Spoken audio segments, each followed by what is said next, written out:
ये वीडियो होने वाली है on the topic the president of India, जिसका मैं पार्ट 1 ऑलरेडी अपलोड कर चुकी हूँ। तो अगर आपने वो पार्ट नहीं देखा है तो जाके देख लो, ताकि इस टॉपिक के बारे में आपकी बेसिक अंडरस्टैंडिंग हो जाए।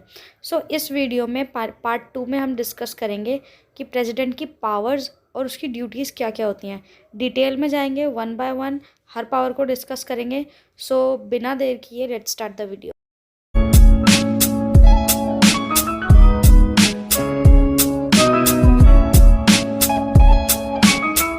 स्टार्ट करते हैं कि प्रेसिडेंट की पावर्स एंड ड्यूटीज़ क्या क्या होती है। उन पावर्स एंड ड्यूटीज़ में आते हैं the legislative powers of the president, the financial powers, the diplomatic powers, the executive powers, the military powers of the president, the judicial powers and the emergency powers of the president. Start करते हैं with the legislative powers. Legislative powers को आप ऐसे समझो कि हमारी country में जितने भी लॉज बनते हैं, पॉलिसीज़ बनती हैं, उसमें प्रेसिडेंट का क्या रोल होता है, उसकी क्या पावर्स होती हैं। या फिर ऐसे समझो कि जो हमारा पार्लियामेंट होता है उसमें प्रेसिडेंट का क्या रोल, क्या पावर्स होती हैं। The president summons the parliament and both the houses in the joint session. अब जो प्रेसिडेंट होता है, जितने भी सेशंस होते हैं पार्लियामेंट में दोनों हाउसेस के, उनको बुलाने का और स्टार्ट करने का काम प्रेसिडेंट का होता है। और इन केस अगर दोनों हाउसेस में कोई डेडलॉक हो और मतलब डिसीजन पे ना आ रहे हो, तो जो जॉइंट सेशन बुलाया जाता है उसे भी बुलाने का काम प्रेसिडेंट का होता है। The president can dissolve the Lok Sabha. As you know कि लोकसभा में जब नॉन कॉन्फिडेंस मोशन आ जाता है किसी प्राइम मिनिस्टर के अगेंस्ट और वो अपनी मेजॉरिटी प्रूव नहीं कर पाता, तो लोकसभा डिज़ोल्व होती है। तो वो जो लोकसभा डिज़ोल्व होती है, उस लोकसभा को डिज़ोल्व करने का काम प्रेसिडेंट करते हैं। इतना ध्यान में रहे कि लोकसभा डिज़ोल्व होती है, राज्यसभा कभी डिज़ोल्व नहीं होती, क्योंकि राज्यसभा एक परमानेंट हाउस है। A bill passed in the parliament needs approval of the president to be an act. अगर पार्लियामेंट के किसी भी हाउस से कोई भी बिल पास होता है तो उसको एक्ट बनने से पहले प्रेसिडेंट का अप्रूवल चाहिए होता है। अगर प्रेसिडेंट का अप्रूवल नहीं होता तो वो बिल जो है वो एक्ट में कन्वर्ट नहीं होता। Even in case of some bills like changes in the boundaries or name of the states and bills which affects the taxation of the states needs prior approval of the president। मतलब कि कुछ bills तो ऐसे होते हैं, जैसे कि अगर किसी स्टेट की बाउंड्री या फिर उसका नाम चेंज करना हो, या फिर कोई ऐसा टैक्सेशन बिल, टैक्स से रिलेटेड बिल जो स्टेट को अफेक्ट कर रहा हो, तो इन सब बिल्स के केसेस में पहले प्रेसिडेंट का अप्रूवल चाहिए होता है बिल पास करने के लिए भी। The president nominates the 12 nominated members of the Rajya Sabha. और राज्यसभा में जो टोटल मेंबर्स में से 12 नॉमिनेटेड मेंबर्स होते हैं, उनको नॉमिनेट जो है वो प्रेसिडेंट करता है।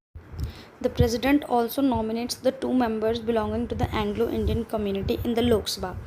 और लोकसभा में अगर प्रेसिडेंट को ऐसा लगता है कि एंग्लो इंडियन कम्युनिटी का रिप्रेजेंटेशन बहुत कम है, तो वो उस लोकसभा में 2 एंग्लो इंडियन कम्युनिटी के मेंबर्स को भी नॉमिनेट या अपॉइंट कर सकते हैं। The president appoints the speaker and deputy speaker of the Lok Sabha and the chairman and deputy chairman of the Rajya Sabha. जो लोकसभा के स्पीकर और डेप्यूटी स्पीकर हैं और राज्यसभा के चेयरमैन और डेप्यूटी चेयरमैन हैं, इन दोनों लोगों को चारों लोगों को अपॉइंट करने का काम प्रेसिडेंट का होता है। The president has the power to pass ordinance. अब जो प्रेसिडेंट होता है उसके पास ये पावर होती है कि वो ऑर्डिनेंस पास कर सकता है। ऑर्डिनेंस होता क्या है, बेसिकली हमेशा तो लोकसभा और राज्यसभा का सेशन ऑलवेज तो रहता नहीं है, तो अगर इन बिटवीन मतलब सेशन ना हो, उस बीच में अगर कोई लॉ बनाना बहुत ज़्यादा ज़रूरी हो जाए, तो उस अर्जेंसी में कोई भी एक्ट या लॉ बिल पास किया जाता है, उसे ऑर्डिनेंस बोलते हैं। तो उस ऑर्डिनेंस को पास करने की पावर जो होती है वो प्रेसिडेंट के पास होती है। The second type is financial powers. Financial powers वो पावर्स जो कि हमारी कंट्री की मनी रिलेटेड मैटर्स से होती हैं। तो उस फेयर में प्रेसिडेंट की क्या पावर्स होती हैं। The president causes the annual budget to be presented in the parliament in the starting of the financial year. अब जो हमारा फाइनेंशियल ईयर होता है वो होता है 1 अप्रैल से स्टार्ट और 31 मार्च को लास्ट करता है। तो इस बीच जो भी बजट होता है, उसके बजट को बोलते हैं हम एनुअल बजट या यूनियन बजट, जिसको पेश करने का काम पार्लियामेंट में पेश करने का काम जो है जो भी हमारे फाइनेंस मिनिस्टर होते हैं उनका होता है, लेकिन उस बजट को पेश करवाने का काम जो होता है वो प्रेसिडेंट का होता है। दैट इज़ वाई ये भी एक पॉइंट है जो फाइनेंशियल पावर्स में आता है प्रेसिडेंट की। A money bill needs approval of the president to be present in the parliament.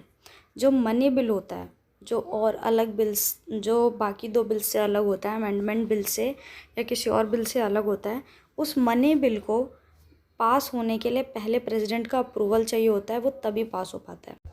The president distributes the income tax received to the centre and the states. अब tax से जितना भी पैसा receive होता है लोगों से, तो वो सारा का सारा पैसा जो है वो सेंटर और स्टेट में डिवाइड करने का काम भी प्रेसिडेंट करता है। द कॉन्टिजेंसी फंड और emergency fund is under president's control. अब जो कॉन्टिजेंसी फ़ंड होता है या फिर जिसे हम इमरजेंसी फ़ंड बोलते हैं, यानी कि अगर कंट्री में कोई भी ऐसी सिचुएशन आ गई जिसके लिए हमें फ़ंड रिलीज़ करना पड़ा इमरजेंसी में, तो वो सारा कंट्रोल भी जो होता है वो प्रेसिडेंट के अंडर होता है। The finance commission is constituted by the president after every 5 years। हमारी कंट्री में जो फाइनेंस कमीशन है, जो कि सेंटर और स्टेट के फाइनेंशियल रिलेशंस को स्टेबल रखने के लिए बनाया गया है, उस फाइनेंस कमीशन की जो कॉन्स्टिट्यूशन है, उसको जो बनाया जाता है कि उसमें कितने मेंबर होंगे, कैसा रहेगा, वो काम भी जो होता है वो प्रेसिडेंट का होता है। Now the third type is diplomatic powers.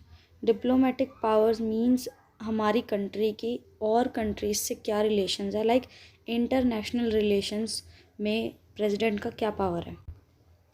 All the international agreements and treaties are put forth and concluded on the behalf of president. अब प्रेसिडेंट जो होता है वो नॉमिनल हेड होता है, लेकिन इसका मतलब ये नहीं है कि उसके पास पावर्स नहीं होती।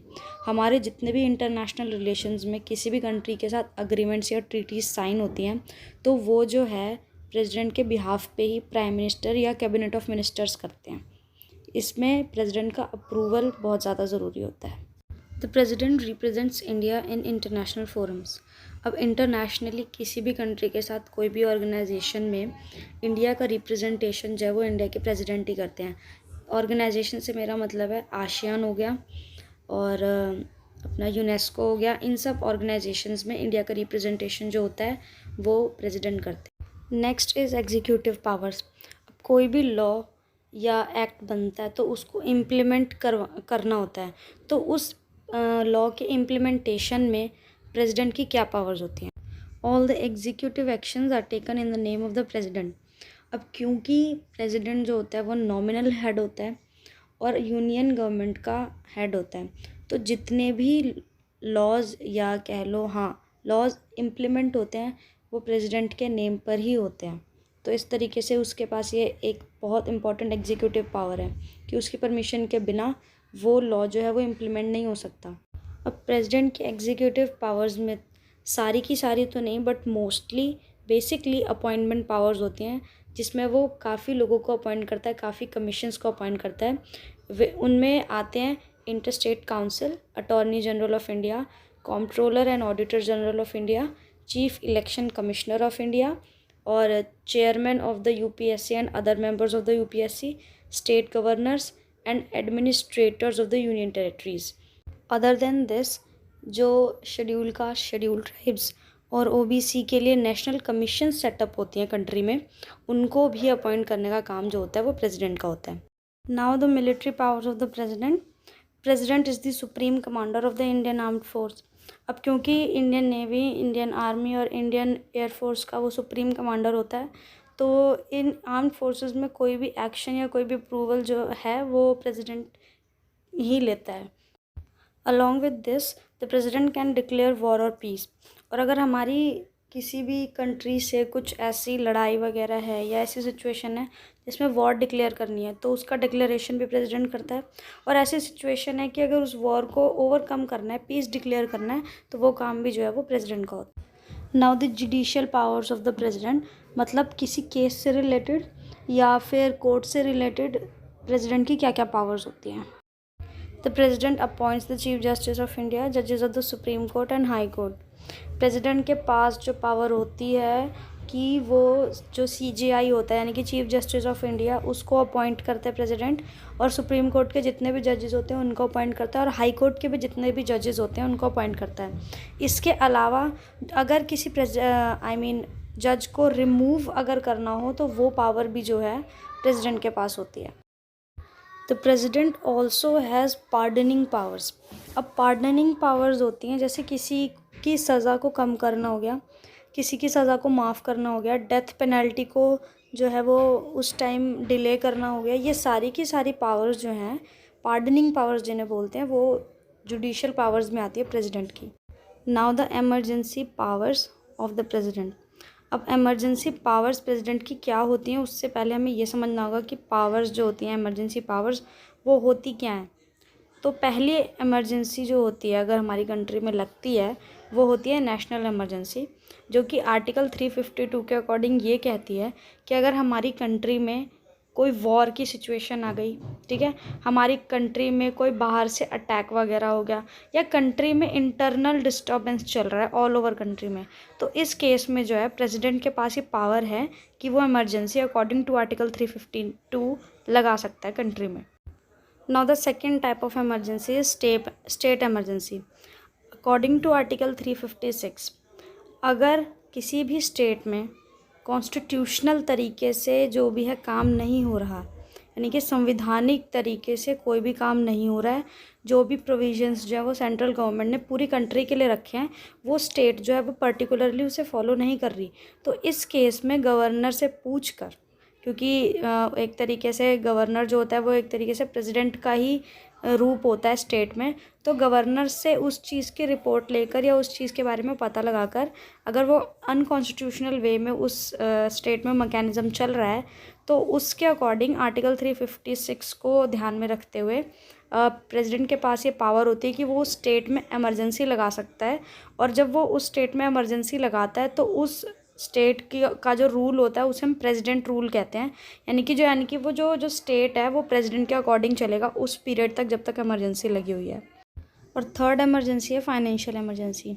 तो आर्टिकल 360 जो है वो प्रेसिडेंट को ये पावर देता है कि अगर कंट्री की फाइनेंशियल स्टेटस जो है वो अच्छा नहीं चल रहा है, यानी कि लोन्स बहुत ज़्यादा बढ़ गए हैं, तो इसके और भी चीज़ें हो सकती हैं, तो इस केस में जो है वो फाइनेंशियल स्टेटस जो है कंट्री का अच्छा नहीं है, तो प्रेसिडेंट के पास ये पावर है कि वो फाइनेंशियल इमरजेंसी प्रोक्लेम कर सकता है, लगा सकता है कंट्री में। तो गैस, इस टॉपिक को कंप्लीट करते हुए ये वीडियो यहीं पे ख़त्म होती है। अगर आपको ये वीडियो इन्फॉर्मेटिव लगी हो थोड़ी सी भी, तो मुझे कमेंट सेक्शन में ज़रूर बताना, और इस टॉपिक से रिलेटेड अगर कोई भी डाउट हो तो मुझे कमेंट सेक्शन में डेफिनेटली पूछ लेना, मैं डेफिनेटली आपका आंसर दूँगी। So thank you so much, और लाइक कर देना वीडियो को अगर थोड़ी सी भी पसंद आई हो, सब्सक्राइब कर देना अगर मेरे चैनल पे न्यू हो, और उस बेल आइकन को ज़रूर प्रेस कर देना ताकि मेरी कोई भी अपडेट आपसे मिस ना हो।